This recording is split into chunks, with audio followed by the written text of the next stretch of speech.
event today is entitled Right-Wing Israeli Polity, Implications for the Arab Minority, and I'm very happy to welcome Mr. Ja'far Farah and Ms. Amal Sana al-Hajouj here today. And I'm just going to read through their bios. I think some of you may be familiar with them, and if you're not, this is a good time to learn about their work and what they're doing with the community over there. And it's great to have them with us today to talk about this important and timely issue. Mr. Ja'far Farah is director of the Musawa Center, the Advocacy Center for Arab Citizens in Israel, and is a longtime advocate and activist for the rights of the Arab community. He currently serves on the Public Council for the Governmental Equal Opportunities Commission, and was formerly the head of the National Union of Arab Students and the president of the Committee for Arab Students at Haifa University. He also founded CGAS, the Center for Educational Guidance for Arab Students, and several other Arab NGOs. Prior to joining Musawa in 1997, Mr. Farah worked as a journalist for many years in the Arabic and Hebrew media. Ms. Amal Sana al-Hajouj is co-executive director of the Negev Institute for Strategies of Peace and Development, and the founding director of AJEEC NISPED, which is a very long acronym. Arab and Jewish Center for Equality, and also she founded the Lakia Women's Association and serves on the steering committee of Women's Lawyers for Human Rights. She began her career as a community organizer at 14, and at 17 established the first Arab Bedouin women's organization. In 2003, she won the Lady Globe's Career Women of the Year Award, and in 2005, she was a candidate for the Nobel Peace Prize within the framework of the 1,000 Women submission. So it's really great to have both of these experts here on their respective issues to highlight both the challenges faced by the Arab minority within Israel and the challenges facing the Bedouin community in Israel as well. With that said, I want to also welcome in our webcast audience, which is viewing online. You can participate in the discussion, of course, via Facebook or Twitter by sending messages to @Palestine Center, or sending your questions on the chat roll as well. We'd be happy to accommodate your questions at the end of our presentations. I'm going to turn it over to Ja'far at this point to begin. I would like to thank you for hosting us with you today. Landing yesterday in the US, it was a big challenge for us to move from the Middle East, what's so called by the Israeli Prime Minister lately, the jungle, to the only real democracy in the world, which is DC actually. And I would like to thank all of you for coming and joining us for this briefing. I hope that we will give you a little bit more information about the reality and the challenges that we face as a community. We are about 1.5 million Palestinians that remained in our homeland in 48. About today, 20% of the population, about 14% of the voters in Israel. We are very unique. We are Palestinians, Arabs, and also citizens of the State of Israel. Most people think that it's complicated. We think that it's potential, actually. The unique status that we have today as Palestinians in this place is very unique and very important for any kind of peace building. This is how we see things. Still, I will explain a little bit what we face in the daily life, but usually we try to be optimistic people, and we keep the vision that we can be free people and live in dignity and equality like everybody else. This is our dream, and this is why Musawa have been chosen as our name. Musawa means equality, and we choose this value as a value that we would like to promote in our community and also in the region as important value. What we face since the establishment of the State of Israel was systematic discrimination against our community. This systematic discrimination have been implemented in the beginning until 65, 66, through military regime. Later on, it have been implemented through different legislations. We have today in the legal system in Israel over than 30 laws, from communication and media laws to immigration laws, that deepen the discrimination of the Palestinian community in different fields of life. People abroad refer to us as, to Israel, as the only democracy in the Middle East, but it's very unique democracy that equality actually is not part of any basic law. Israel doesn't have constitution, and basic laws is replacing the constitution in some fields, but in all basic laws that I would refer to, there is a referral to the fact that Israel is identified as a Jewish state, and of course there is no equality in any basic law in Israel. These laws give a lot of resources, public resources, to one group and discriminated the other group.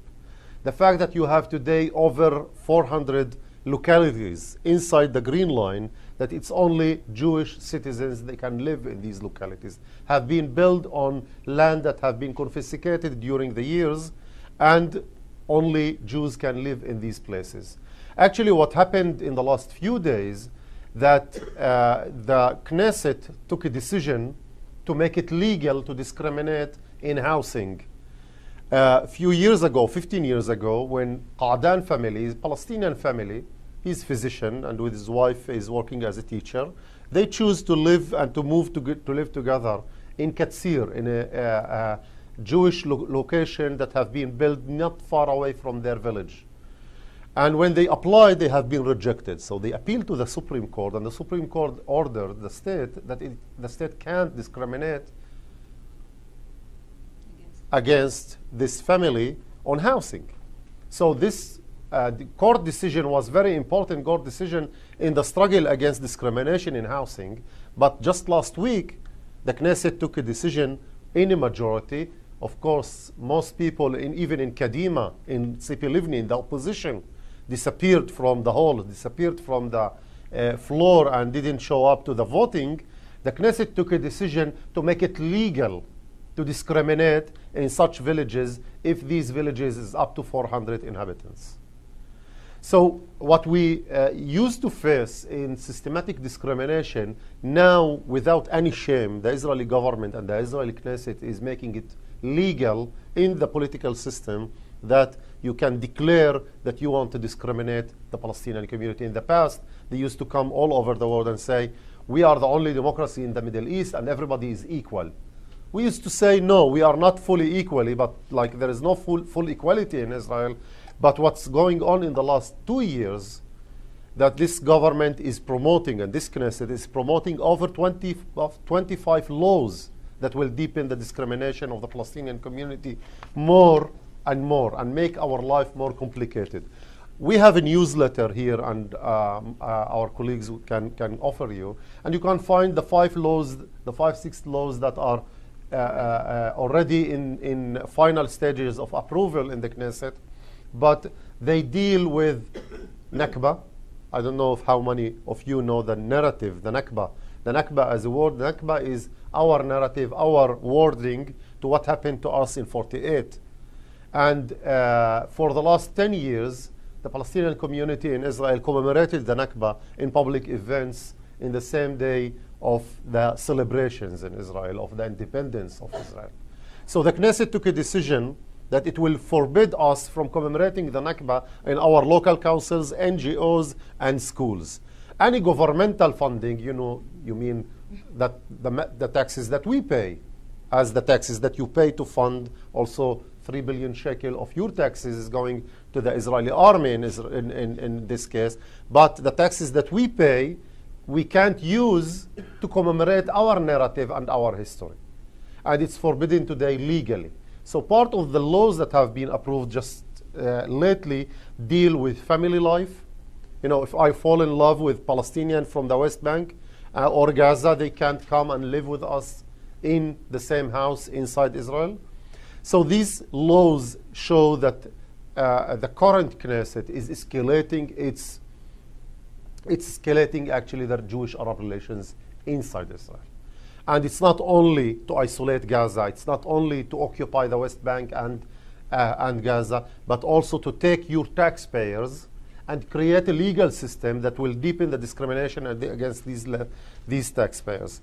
Look, we face social economic discrimination. As a result of this social economic discrimination, every second Arab child is living under the poverty line, actually.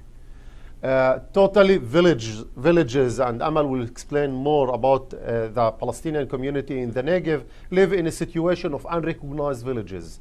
Over 45 villages is not connected to sewage systems, to electricity, to water, to education system. And the result that there is a huge gaps in infant mortality rates, 18 to 1,000, the infant mortality rates in the Negev community, while the average in Israel is between 3 to 4 to 1,000. These gaps that have been created systematically by the political system in Israel created two different realities. One, and this is two different realities that have been documented by the OECD. The OECD allowed Israel just last year to join the OECD, to join this club of countries that have first-class economies. And in the report that have been produced through the process of approving Israel to join the OECD, they report about two different economies in the same country. One economy that we face as a Palestinian community, and the other one faced or economy that actually is challenging even the American economy. The economy in Israel today is better than the economy in the US, and you have to know that, taking in consideration that the US today face also big discussions around the US budget.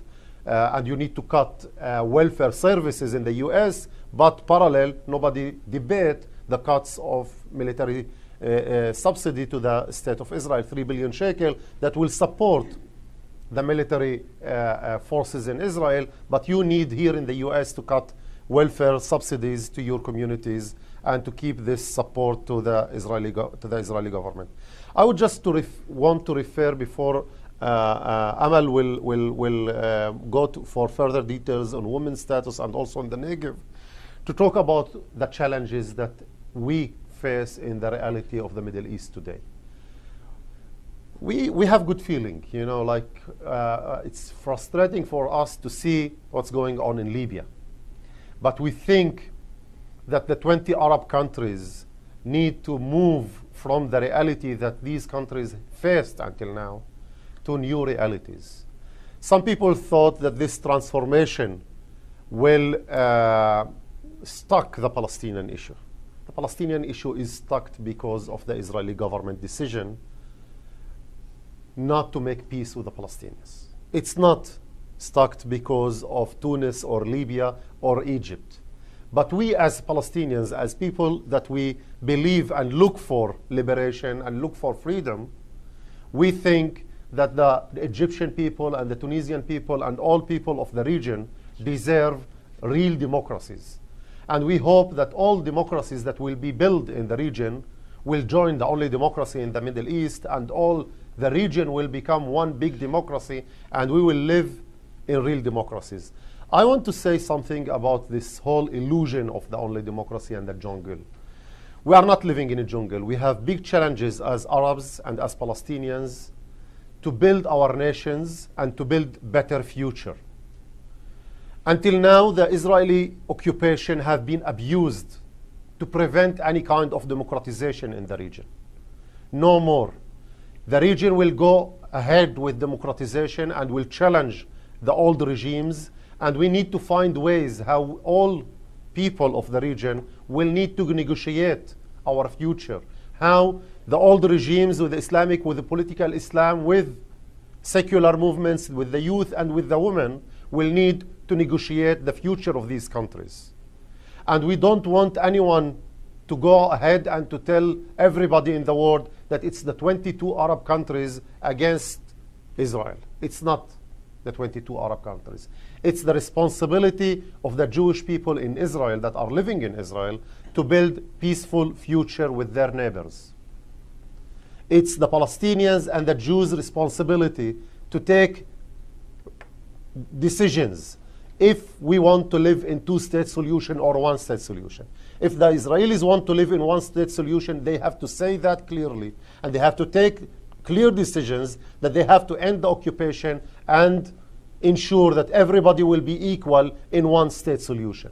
If they want to live in two-state solution, nobody, it's not Obama's responsibility, it's not Hosni Mubarak's responsibility, it's the Israeli occupation responsible to hold millions of Palestinians under siege in Gaza and in the occupied Palestinian territories, also in the West Bank. It's not Abu Mazen decision, it's much more Israeli decision where they want to go, and this is what we are coming to tell people here in the US. It's not Obama's decision, it's the Jewish community in Israel that have to decide if they want to live in the middle of the Middle East. We are their neighbors, the Palestinians, the Arab region, the neighbors. And they have to find the ways how the people of the unrecognized villages in the Negev will be recognized. And if we, the community that have been since 48, living inside Israel without violence, without shooting, without struggling in violent means, are humiliated in such way, I don't know how the region will be treated in the future. We think that the Jewish Israelis, the 6 million Jewish Israelis, have to prove that they can live with a 1.5 million Palestinian minority in Israel in a peaceful way and coexistence. And if this will be a successful story, then we will have better chances that the 6 million Jews will find their way to live with the 400 million Arabs that are living in the region. If they will fail to live with us and will keep discriminating us and humiliating us, I think the chances to get peaceful solution to the region will be very limited. And I think I will stop here, and we will go ahead with all more explanation later on with questions. So تفضلي أمل. شكرا جعفر. First of all, I would like to thank you all very much for having this great opportunity to share with you the stories and the challenges and also the hopes that we are in. And what we see is there are actually institutional approaches towards the Arab minority inside Israel, and not only towards the Bedouin Palestinian minority inside Israel.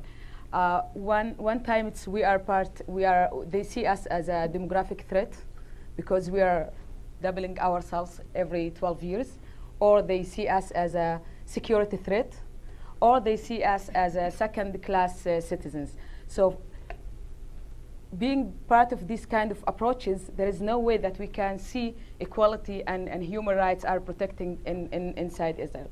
In the Arab Bedouin population, today there are 182,000 people are living there. Most of the years, our community is invisible.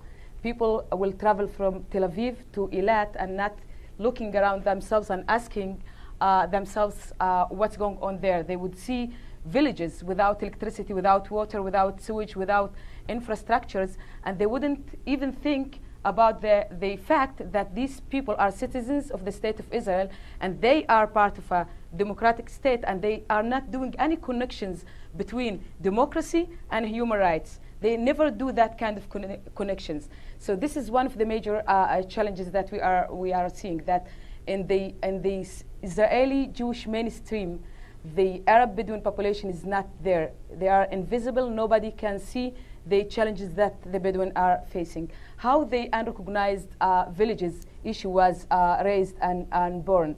In the late 60s, when the Israeli government decided to settle the Arab Bedouin population into certain areas, and the approach was and still bringing maximum Arabs in minimum land. This was the approach, and still the approach. They didn't came to the Arab Bedouin population saying to them, this is what we're gonna do. There is villages that we're gonna establish here, and for you to come and to live here in these villages. The only thing that they approached the Arab Bedouin population is that you give up your ownership of land, and we will give you land, 20% of the land that you can build, and 80% that you can get some money for yourself. The money was so little, and the 20% is nothing, that the majority of the people resisted this plan. And the people that already living in these 7 towns that the government decided that time to establish for the Arab Bedouin population, the township, the majority of the Bedouin people rejected the plan, and the people who decided to stay in their original villages, the government said, well, if you are going to stay here, then forget about the services. No infrastructure, no water, no electricity, no health system, no welfare system. You can move and go around in one of the unrecognized villages, and you will see that the electricity passing through the village, but there is no electricity in the village itself. So people decided to stay in their original villages despite the fact that there is no services, no infrastructures, no roads, nothing there. And at that time, this was kind of putting a pressure on the people. If you want to move to have electricity and water and school, then you have to move into one of these towns that the government built. And what's the situation of these towns that the government said, well, if you move into these towns, then we will get more services. What we have in Rahat, the biggest city, 40,000 people are living in the Bedouin city of Rahat that the government planned in the late 60s, we are talking about more than 70% unemployment in these villages, and 60% living under the poverty line, 65% under the age of 18. So you can imagine what are the cases of social problems that exist in this village, and especially in Rahat, when we are talking about poverty, when we are talking about violence, we are talking about a very young generation without any kind of support and help. So we are talking about the situation of social problems, but not only that.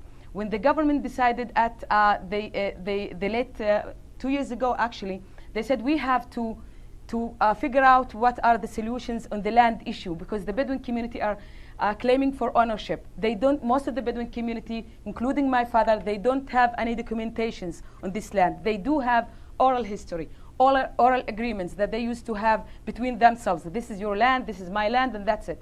They, most of the people don't have the documentations. The Israeli court is not recognizing this oral history. In Canada, they recognize the oral history, but there in the court they are not recognizing. So if people would come to the court, they will lose their case, okay, because they don't have any kind of documentations. 2 years ago, they set up a committee under the Judge Goldberg, and they said, well, we have to check what's going on with the Bedouin community. We have to solve the problem, and we will come with a solution. The Goldberg committee sat with 170 Bedouin people. I was one of them. We present the cases. We put all the cases on documentations. They came up with recommendations.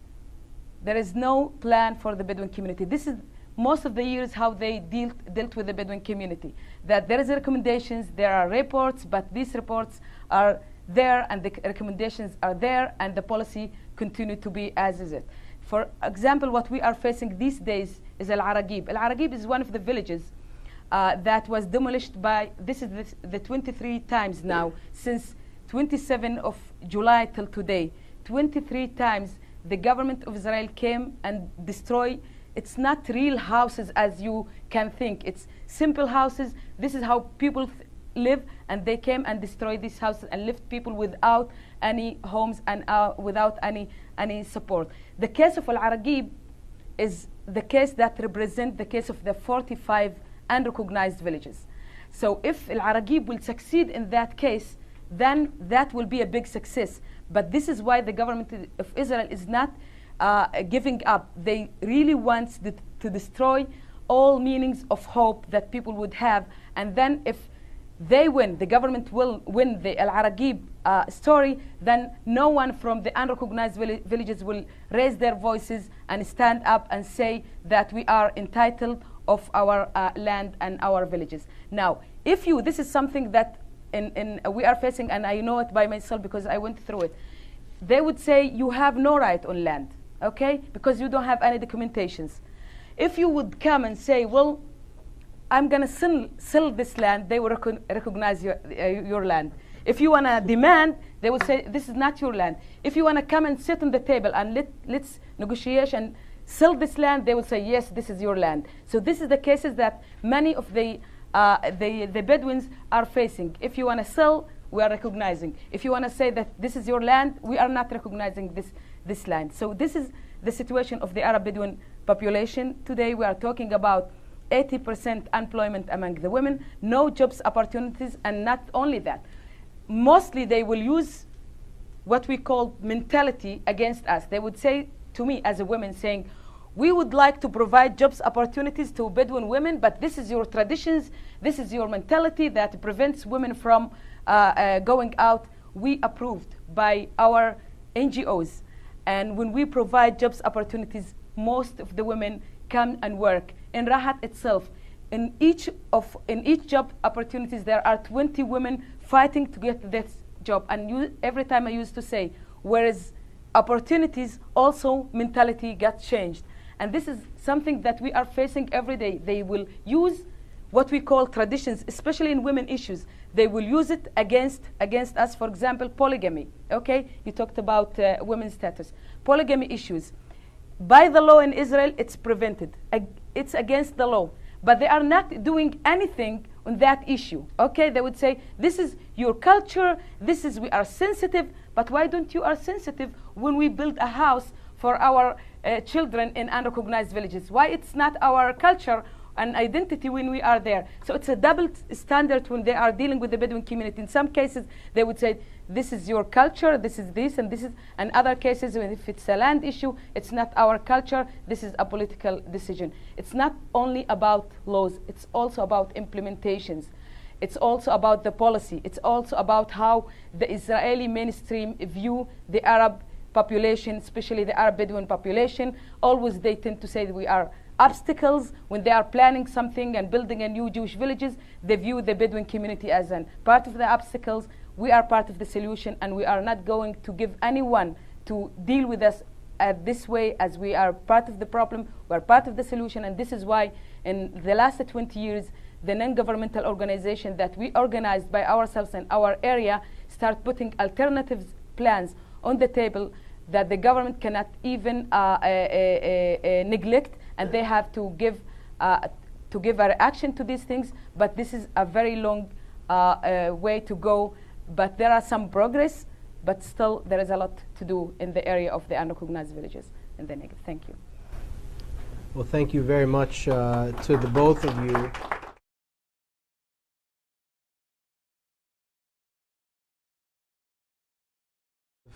Before we go into the Q&A, I just wanted to pose one question to each of you. And at this time, if anyone watching on the webcast online, if you have questions, this is the appropriate time to send them in.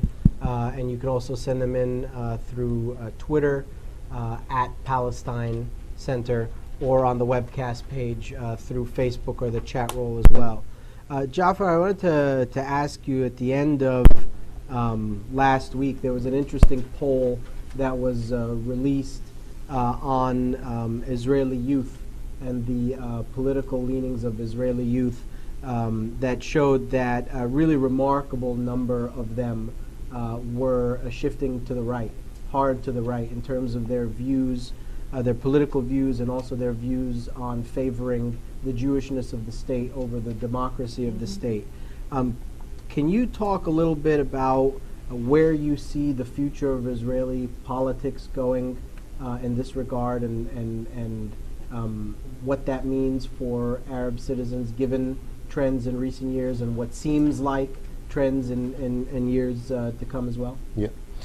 Look, youth positions is a result of the education system, of their parents and the Ministry of Education, both of them.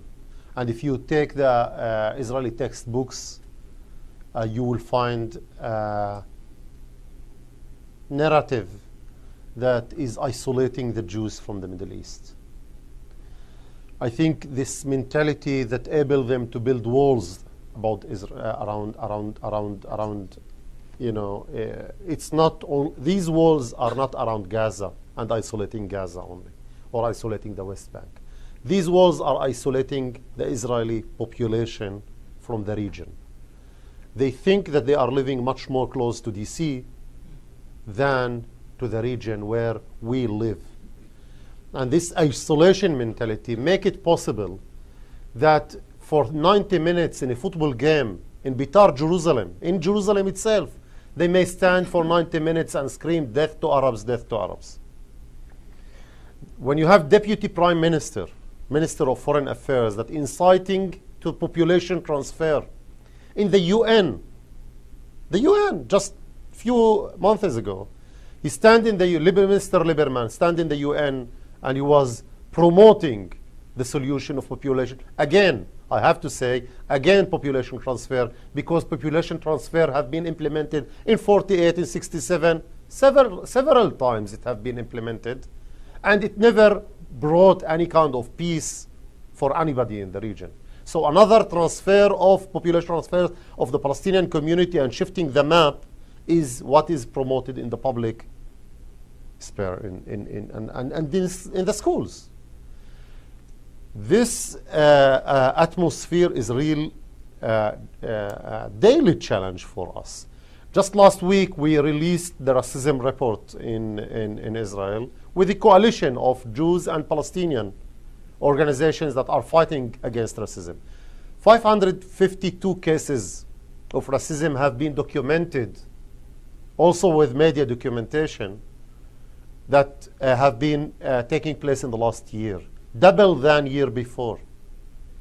And surprise, surprise, 110 cases have been documented of racism against Jews against Jews, Jewish people against Jewish people. You know, against the Russians, the Ethiopians. The Ethiopians are targeted in Israel in many public places.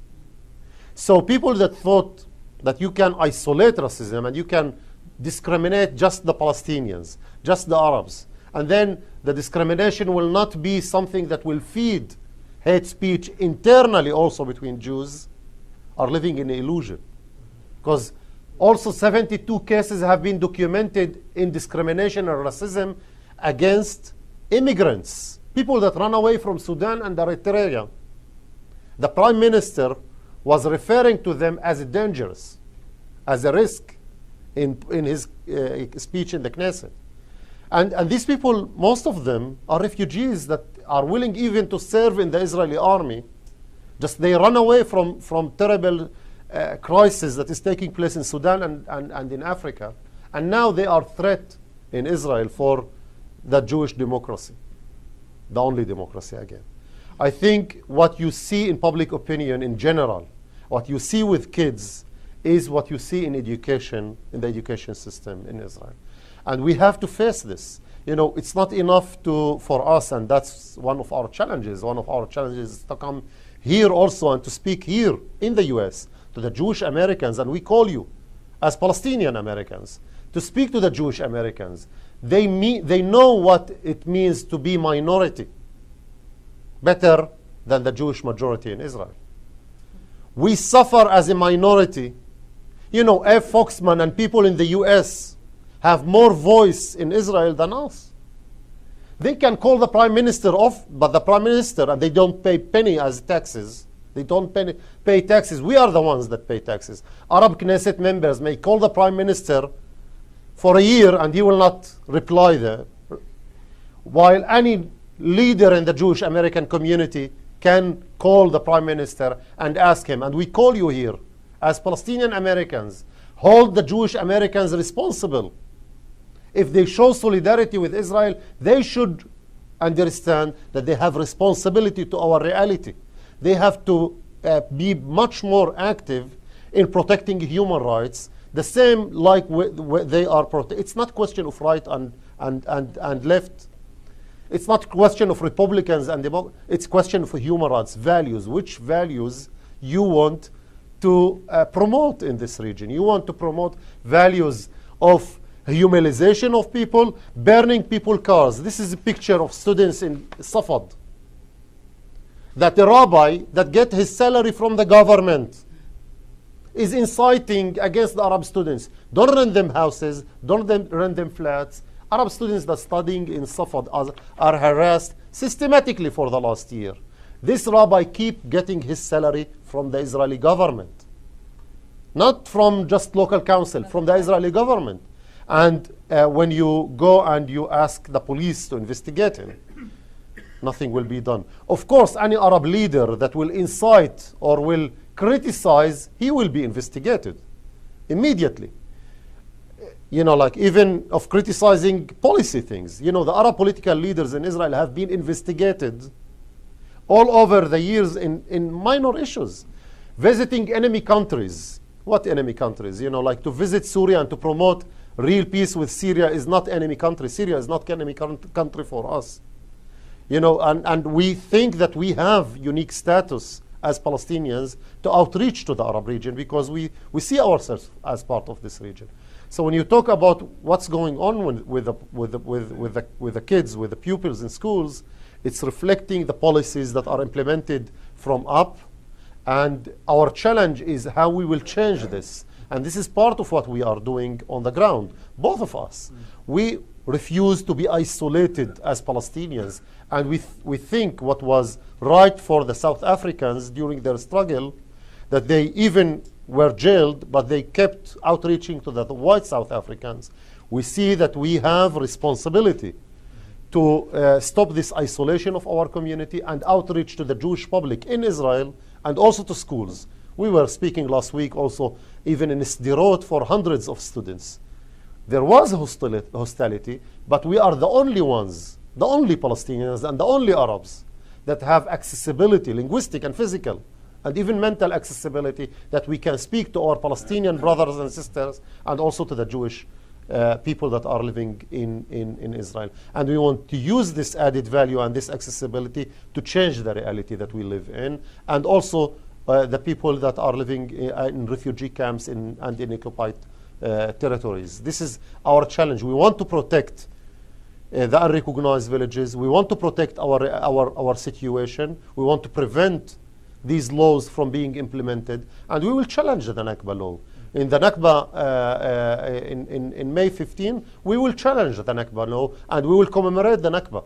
Nobody will prevent us from commemorating our narrative and our story. We have the right to do that, and you know what? We have the responsibility also to show these Jewish kids that there is narrative of the Palestinians, and then our narrative is important to be dealt with as part of reconciliation and peace building. Until now, our narrative have been pushed away. No, if you want real peace, you have to talk about the history. You have to take responsibility to what happened and what's happening today. And unfortunately, all peace initiatives that have been promoted by the international community have been based on agreements between leaders in Geneva or in Oslo. We should promote real peace based on the history, on justice, and this peace have to be built on reconciliation and responsibility. People have to stand and to apologize for what was done in our region and to build peace on the same concept how peace have been built in South Africa today. Not just peace agreements. It's not about peace agreements. It's about people that need to live for generations in different reality. And these kids may be good, may be shifted to be good killers in the next wars, but we have responsibility to shift them to be peace builders. Thank you, Jafar Hamel. I wanted to ask you, you talked a lot about, you know, the Israeli government making it impossible for the Bedouin community to stay within their traditional villages. What do they want to do with the land? What is the plan that they have in mind? What's the motive for moving the Bedouin community out of the areas where they're in? First of all, if we are talking about the Al-Aragib issue, in 1972, they said to the people, we are going to sit with you and talk about your ownership on this land. Now you are going to live in Rahat, so move to Rahat, and we will talk about this later. Okay? In the 90s, what people saw, all of a sudden that the JNF are coming towards this area and starting planting trees in the land of Al-Aragib. So people went out and say, well, we are having, now we have to talk about this. This is our land, and we are not going to give you to plant trees. And this is what's happening. People start coming back from Rahat and build their tents on that area. And this is part of what their resistance saying, this is our land, and you cannot give it to the JNF. Now, most of the area of the Negev, what they are telling the people all over as part of the propaganda and the Israeli TV, that the Bedouin people are taking over the land. Be careful, the Bedouin people are taking over the land. We are sitting only in 3.2% of the land of the Negev. That's all. But what they are doing in terms of propaganda, that everyone will be afraid that the Bedouin community is taking over the land. Most of the land is empty in the Naqab area. And that what they are doing now is there is plan to make it more, what you call it, Tahweed al-Naqab wal-Jalil, Judaism to the Naqab of the Naqab and the Galil, because they want to have majority of Jewish people living in the Naqab area and majority of Jewish people living in the Galil area. The last 2 years, what they are doing now in the Naqab area, they are bringing military bases from Tel Aviv and the center to the Naqab area, and now they are going to bring the biggest one also from the Rehovot area, the center of Israel, towards the Naqab, and making this area that where soldiers and the military forces are going to live there. The Nevatim Air Force Base is also sitting on 45,000 dunams that in 1980 most of the Bedouin tribes that used to live there were relocated and their lands were confiscated for this purpose. And the Nevatim Air Force bases are sitting there. When I visited that area and looked around, they were sitting on quarter of this land, and the majority of the land around this base is empty. And why they ask people to move and force people to move? Because they are thinking that this is their way to protect the land from the Bedouin community. So this is what they want to have, having more Jewish living in this area, and they are encouraging Jewish young kids, men, to come to the Negev by saying to them, when you come and build your own farm, we will give you water, money, and everything. So the farm of the Jewish family that will start building it in the Negev, they will get immediately water and electricity. But the village that was exist before the state of Israel was established, it's not recognized.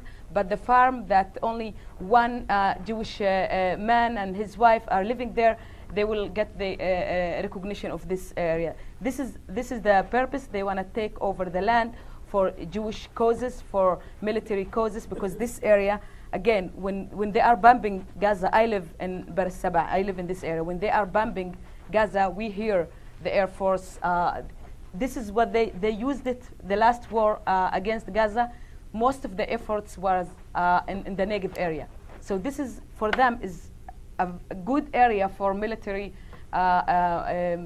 bases, and this is how they view it. But what I think is that the Bedouin community also, I'm going back to this responsibility issue. There is no way that we play the role of the victim. Playing the role of the victim is not doing anything. We have also, as a community, to take responsibility, to put our alternative plans on the table, and to be there as an active people, as the case of Al-Aragib, that now it's, since July till today, people are in a daily basis demonstrating, in a daily basis sending pictures all over. And this is how you guys heard about Al-Aragib. This is not, it came by itself. You heard about Al-Aragib because the activists, the non-governmental organizations, and when you look at the Israeli media, the day that they destroyed the Al-Aragib village, you won't see one picture even. No one in Tel Aviv, if he is only looking at the Israeli channels, knowing about what's going on in Al-Aragib. They will never show what's going on there. So it's part, again, it's part of not presenting the case of the Bedouin community, and part of we are invisibles. Nobody see this community, and this is one of the challenges that we are facing. So we present the case every place we go. We go to Tel Aviv, we go to the government, we sit with everyone that we can sit with them. We bring it to the public by the newspaper, by the alternative channels that exist, especially the Arab channels that exist, Al Jazeera, for example.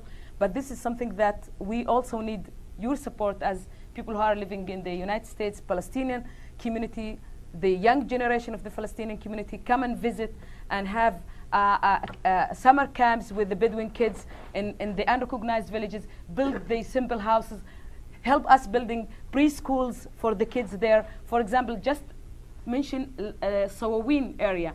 Sawawin is one of the unrecognized villages. And there is 0 high schools in the unrecognized villages.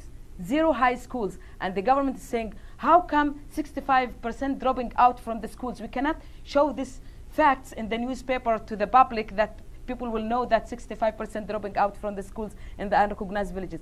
0 high schools in the unrecognized villages. In Swawin, there were elementary school in this Swawin, and the government decided to close this elementary school and bring the kids by transportations from Swawin to another area. They didn't provide the kids. For the last year, from September till today, these kids are not going to the school. I'm talking about 200 kids.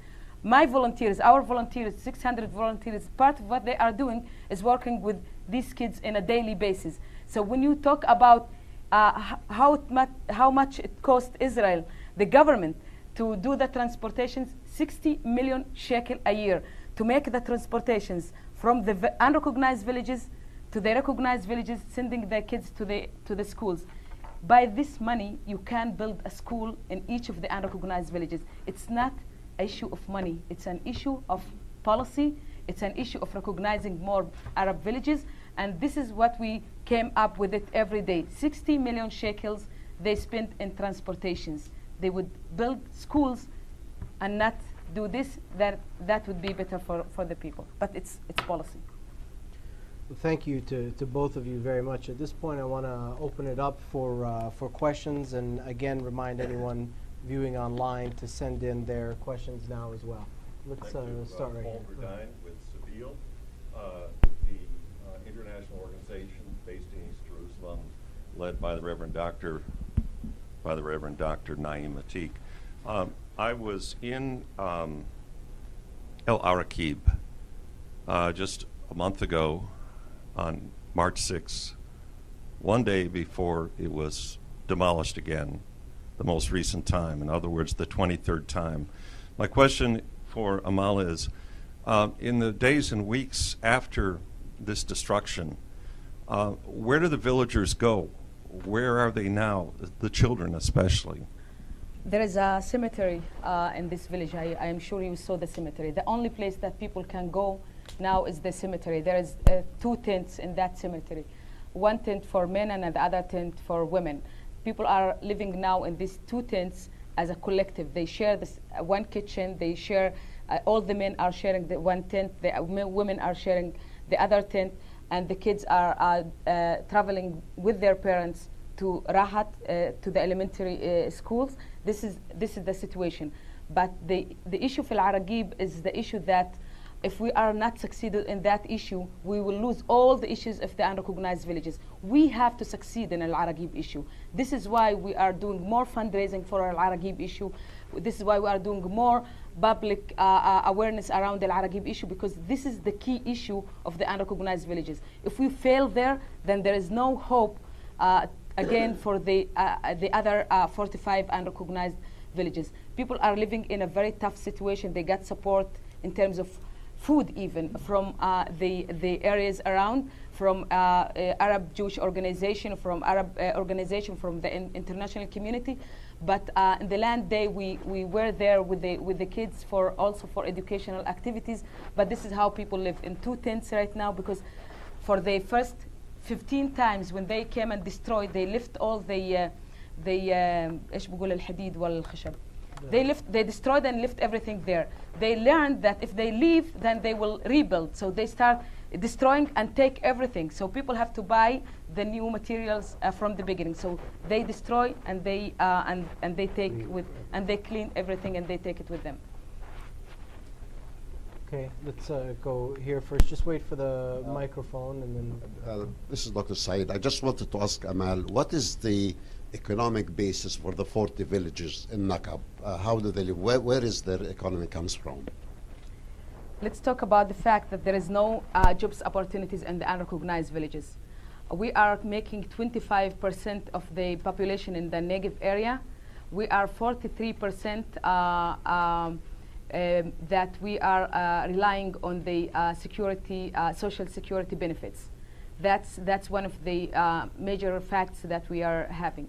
The majority of the people are working as cheap labor in Jewish factories in the Jewish cities and towns, especially in agriculture and building and infrastructures. This is where people are working. If you are lucky, then you will be a teacher in one of the elementary schools in the unrecognized villages. Not all of the unrecognized villages having elementary schools. We have 45 unrecognized villages, only 18 elementary schools. So kids has to come from different unrecognized villages to this school. So there is a high rate of unemployment among the people. We're talking about more than 60%. We are talking about 89% among the women in the unrecognized villages.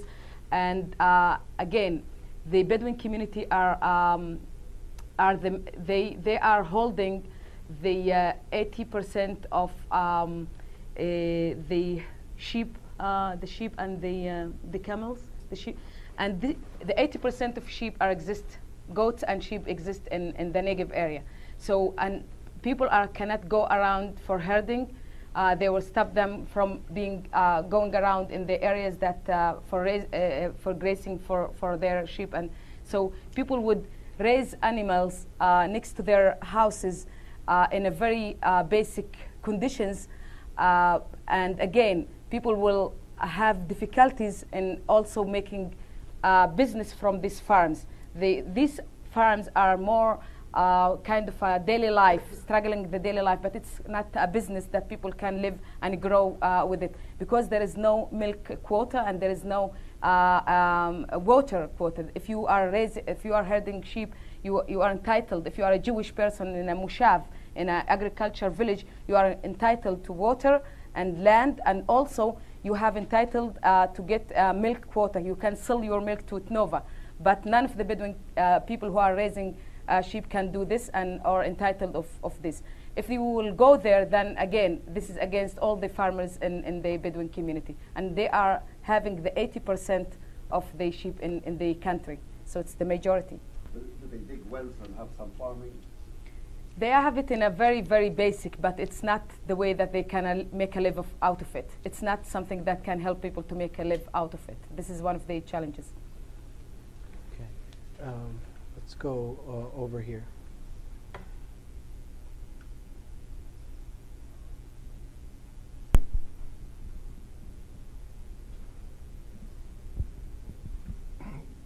This question is for Jafar. Obviously, you can't seek justice from the Israeli Supreme Court. Take, for example, Bar'am. They ruled in favor of the owners of the town, and the government refused to recognize it. Did you ever consider going to the United Nations or the Human Rights Commission and complain about these things? Yeah.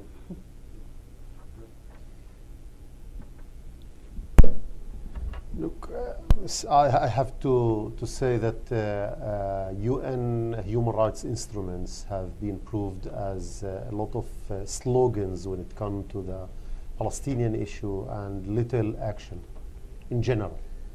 Of course, when it comes to the implementation of the division decision, it have been implemented, but when it comes to any other issues related. Since 48, we face, as Palestinians in general, so many UN declarations and UN decisions that haven't been implemented.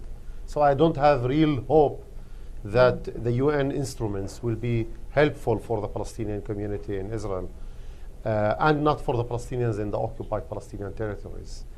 We had just last week the Land Day. And we were looking in the archive. We are a community that don't have archive. Like nobody allocated the resources to the Palestinian community to build an archive. But we find some documents, and we discover one of the documents was in '78. It was a report that submitted by the Committee for Defense of the Lands of the Palestinian community in Israel to the UN Human Rights Committee. And of course, land confiscation still taking place in the Naqab. After the Land Day in '76, And we paid very high prices. You know, like 6 people have been killed and many people have been injured and jailed and etc. But the land confiscation of 76 have been cancelled. And the people kept their lands. This is what have been proved for us, that civil struggle can succeed. And the struggle of the land day succeeded in keeping the land of the people in the whole Mel area where was the confiscation, the big confiscation. That's the importance also of this struggle in Al-Araqib, in unrecognized villages. They talk about 2% of the lands of the Bedouin community of the Naqab. If you drive from Beersheba to Eilat, it's like 3 hours. It's empty land. It's empty land, and you know, like they want to bring Jews to live in the Naqab, so if they will bring another 1 million people to live in the Naqab, there is still enough place. It's not question of the land, it's question of which kind of development and which kind of human. You know, this whole struggle that they keep pushing us on the land issue to the corner to limit our land and our space. It's to limit also our space in education. In, you know, like only 1.5% of the professors, of the researchers in the Israeli universities are our professors. And they come all over the world, and they have cooperation with US, with American universities, and etc. And nobody asks them. The same question that you ask yourself, how many African American you have in your university? How many Palestinians you have in the Israeli universities? So they try to keep us on this daily struggle on the land issue, and by this to take us away from many developments. You know, Israel is contributing to the high tech. The big export field in Israel is high tech. More than 70,000 workers in Israel work in the high tech fields. Only 300 Arabs. Military reasons, security reasons. So when you talk about UN instruments, you know, maybe you have you have better access to the UN in New York than us. But I would like to see the human rights report that have been released by the State Department, the US. You know, the Congress created an instrument, American instrument, US Human Rights Report. You know, the State Department publish every year US Human Rights Report, and it has been used in the case of several countries, also in South America, as an instrument that you can follow up your foreign policy and foreign aid. When the US State Department Human Rights Report reported, you know, they have full information about racism, killing Arab citizens by police officers, unrecognized villages, and etc. They have chapters about these issues. Go to the US Human Rights Report and you will see chapters. Right. That never have been discussed in any Congress committee. The American aid to US haven't been conditioned with improvement of the human rights issues. So parallel to the work that we do on the ground, in supporting ourselves, supporting our communities, building coalitions, we are coming here to ask you to help us. You are American citizens. You can be Palestinian Americans, and you can be from any origin. And, you know, like you are the Americans. You have better say sitting here, and we call you to be much more active also on the issue of the Palestinian minority in Israel, and to promote real peace building in our region, not illusions of peace processes. So I say, you know, like, and this is how we use also our resources. We don't put a lot of our resources in UN instruments because we know, unfortunately, that many countries undermine the UN, and they don't want that the UN, you know, they want to make business between themselves. So part of our resources today is to outreach to you as citizens of the US. We expect you to be much more proactive in influencing the foreign policy of the US, and we hope that you can help us, maybe more than the UN. I am sad to say that the UN is not effective in our case, and I hope that countries will be more effective. To see how to see the Deputy Prime Minister of Israel standing in the UN, where the whole lessons learned from the Second World War should be implemented, that he's standing there and he's calling for population transfer, and nobody left. Which report they need? They have all the reports. You know what? We submit also reports. We have been in Geneva, and the UN Human Rights Commissioner, she was in the country, and also here you can see a report of our meetings, also with the elders, and also with the Minister of Foreign Affairs, the British Minister, and the Human Rights Commission. It's work that we need to do on the ground in Israel, Palestine, and you need to do in DC and in all members of the UN to motivate them to use the same human rights standards that they want to be used when it comes to the violation of their rights. You know, I had this discussion with the South Africans. They told me, you expect us to boycott Israel? I told them, I don't expect anything. I expect one thing. I expect you to do what you expected everybody in the international community to do for you when you were under struggle, where you were struggling for liberation. That's it. Do what you think that can be done. And I think you can do here in the US more to end this tragedy than what was done until now. And then the UN will join.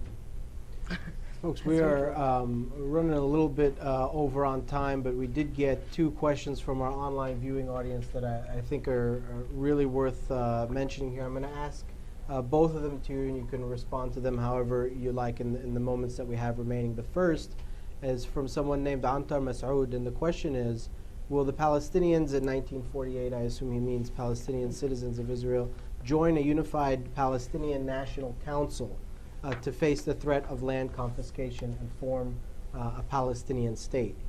The second question comes from Nelly Jaber, and the question is, I'm sure you may have heard of the assassination of Julio Mer Khamis, who was a Palestinian actor from Nazareth.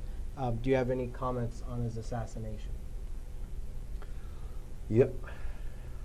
It was sad to get the news just in our way here. Giuliano, at least for me, he lived in Haifa actually, not in Nazareth, and he came from a family of 2 fighters. Both of them, Saliba Khamis, who was the General Secretary of the Committee for the Defense of Lands, who died actually in Geneva when he was advocating on UN institutions on the protection of the Palestinian minority in Israel, and Arna Mer, who was doing great work with the kids, Palestinian kids in the Jenin refugee camp. The news of today on Giuliano is shocking us, and parallel to our struggle for liberation and to change our reality, we have also to be clear in which kind of people we want to be. And we want to be a people that will be liberated, but also that culture and women's rights and human rights will be protected. And we don't know yet who killed Giuliano in Jenin today. In any case, for us, it shows that we have a lot of work to do, also against the Israeli occupation, and also internally inside our communities. The fact that you are victim of oppression doesn't protect us. We have responsibility to face also the crisis of values inside our community. And I think it's very important to give this message to anybody that maybe did this. The first reaction of ours was that it's probably undercover Israeli police forces, military forces. But you know what? We can take the risk also. If it came from Palestinians that did this terrible crime, they have to be punished. And for us, it's a message that parallel to our struggle, we have to build ourselves as a nation, to build ourselves as a people and as a humans. and this is a message to us, we did both organizations. We did big shift in our resources lately from many of the struggles that we did on human rights with the state. We shifted a lot of our resources to rebuild our communities. Because when you face such crises in the region, this crisis come to you also internally. And we have a lot of violence inside our communities. And we have to rebuild our values and to build a new generation of youth that will not struggle only for liberation, but also for the values that we believe that this is a human rights values that we want to promote. So I would just, I know that Giuliano have only 2 brothers and both of them not in a good situation. I know that people, also activists in Musawa, are today involved in the preparation of his funeral in Haifa. It's a sad day for all of us. Do you have any remarks on the second question about the involvement of Palestinian citizens of Israel in the broader framework of Palestinian decision making? Look, Amal was lately in several events in Ramallah. And we know that also in our networks there is people that are very active in Gaza to call for reconciliation, Palestinian reconciliation, and rebuilding the Palestinian people. We have been divided in 48, 63, 64 years, but we have responsibility to rebuild ourselves from the reality that have been created for us.